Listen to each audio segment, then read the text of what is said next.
All right, hi, we are live at the Loft. I'm Terry Knight. I'm Kelly Guest. And Kel, I gotta tell you, we have a little segment on the front page of our website that talks about personal space, okay?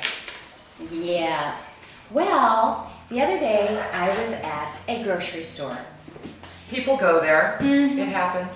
And I'm standing in line, I've got the stuff out, and what do you think this woman did behind me? Did she ram you with the shopping cart? She did. So, How'd that go for you? I backed her up. I did. What did you do? I didn't hurt her. Okay. Well, how do you know? Was there any yelping? There was no yelping. You know what I did? Well, it was the cart. Okay. So I just kind of scooted it back and backed it up in the door. She was completely oblivious. So apparently she has not watched our personal space. Everybody should watch our personal space issue. Yeah, I do not understand how absolutely unaware people are about where they are and what they're doing. I have a friend in town right now. We've been out and about downtown Minneapolis. It's a very busy weekend here. Yes. A lot of college tournament action taking place here. And that's great. Come to our city, spend your money, enjoy. We want you to know about Minneapolis. But don't hug the whole sidewalk. Two people do not need the entire sidewalk. Not everybody wants to walk the same speed or slightly slower than you. Let us pass. Yeah. Stay over, be aware of where you are, that kind of stuff. Oh yeah. Or stop right in the middle and make it so we're And have it, yes. and chat. Oh, in the mall, we've done that, and my husband and I walked very, very quickly. And it was like, get out of the way, because you're driving me crazy. Well, we zipped past them, and I heard them say, "What? Where's the buyer?" Did And you I thought, jump back and say anything? It ain't under your butt, I can tell you that. That's a good comeback. You might use that sometime. Sure, feel free, thank you. So you actually were out engaged today you're a master gardener. Yes. Okay, well, can you just tell me a little bit about what you did? Okay, today was our big expo, so it's like a fundraiser, but we have lots of classes and door prizes and raffles, and we have a keynote speaker who I have to mention, Dean Engelman from Tangletown Gardens in South Minneapolis. If you ever get the chance, phenomenal stuff. Really, really super cool. What was so great about it? Are you excited about the store? The store itself. Okay. Tangletown Gardens is really unique. He has a lot of very interesting plants that you don't just get anywhere. In fact, heirloom tomatoes, he's got like 40 different varieties of heirloom tomatoes, which are rare and wonderful. So keep that in mind. Okay. But what was really fun is I got a whole crowd of people doing the happy dance today. So I emceed the thing, and when we gave out the door prizes, I told them, thank you, Henry. I told them that if they won a door prize, they'd have to do a happy dance, and I showed them what the happy dance was. Okay, here we go. Happy dance. Well, that's happy. That's the happy dance. That's a happy dance. I like it. And you know what was really funny? Men were getting up and doing the happy dance when they won something. I would be very conflicted as to whether or not I really wanted to win the door prize. If I heard my name or number, I might just be over there. But you know, it's a room of gardeners. Yeah, see? You know, maybe get my happy on. You can get your, I've seen you shake it, girl. So did you guys get your goal and all that? We did, yeah, we surpassed it. It was wonderful. I saw a story, what day was this? I guess this would have been Friday, yeah. I saw a story that I said, this is Terry Knight, written all over it. And I really actually love this story. I'm a big fan of it. Obviously we have a new president, and there's just a whole new vibe going on in the White House. And you know, whether or not politically, this has nothing to do with whether or not you like the politics or whatever, but I do think that there's some pretty interesting and cool stuff that the Obamas are doing from an activist standpoint, and they are planting a garden at the White House. I know, that is so super cool. And you know, there's a huge revival for Victory Gardens. Yep. And I believe it was something like 20 million Victory Gardens were planted in 1943. Okay.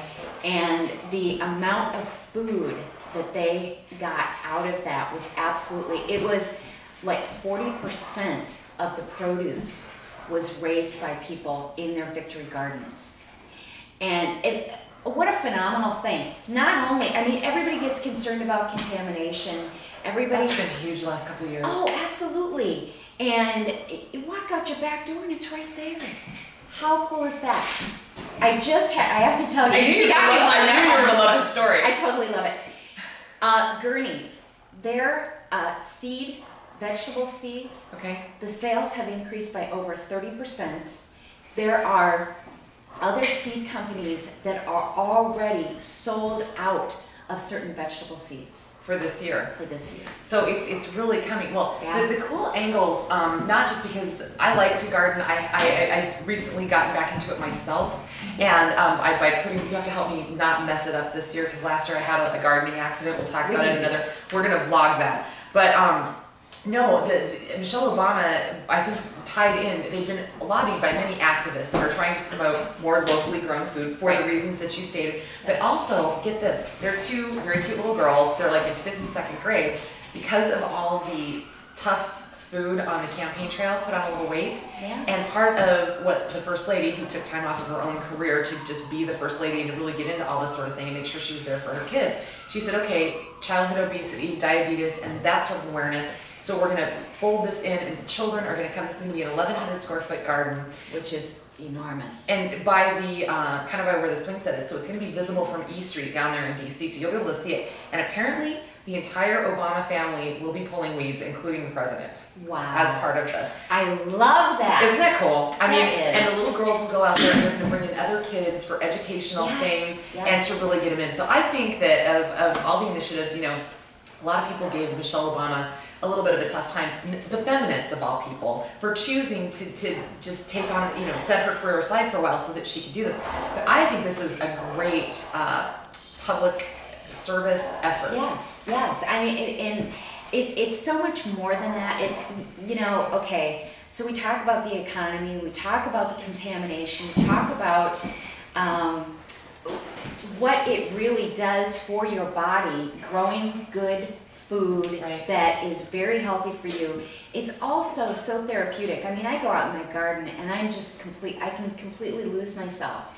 And the only thing I want to caution people on is you go out there and you do it, but start small. Start small, because if you start an 1,100 square garden, you will not do it again.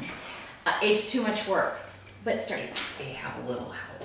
Oh yes, They're I'm thinking a couple of people. They may symbolically pull the weeds, but I'm guessing the bulk of those weeds are probably going to be handled by people, which is fine. They've got peaks. But, you know, and I think that's great. And there's going to be 55 varieties of vegetables. And finally, to kind of cap this off, the one thing that I really love, Michelle Obama has never had a garden herself. This is going to be her first go-around. Oh, wow. So she's going to be learning about it. So maybe there will be some cool, you know, follow-up to her, you know, getting it.